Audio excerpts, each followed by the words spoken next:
we have a planning day at the end of every term as a team, and we map out the lessons according to the syllabus outcomes. Now, I have to say it is extremely easy to do.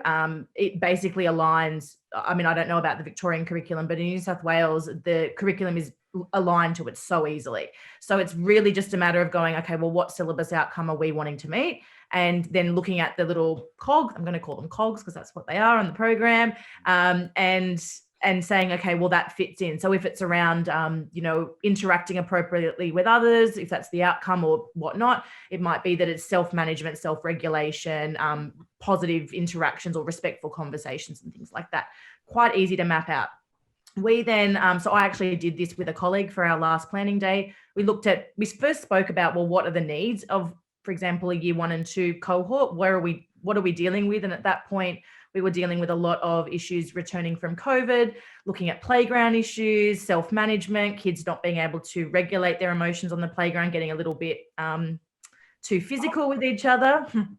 And so we looked at actually looking around self-management and identifying and recognizing emotions. That's been our big driver this term for year 1 and 2. We then mapped out 10 lessons, so 1 a week for the entire term. And we've actually said, so you can definitely use Life Skills Go as a standalone program where you just use the lesson. But I feel, well, in our context, it's really great to individualize it with the class as well. So we plan for a follow-up activity, just a short 10-minute activity.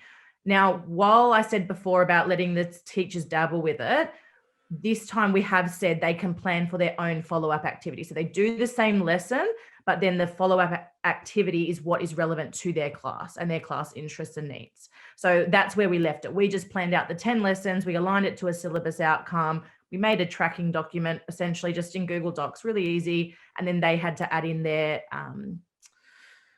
follow-up activity that was set for their class.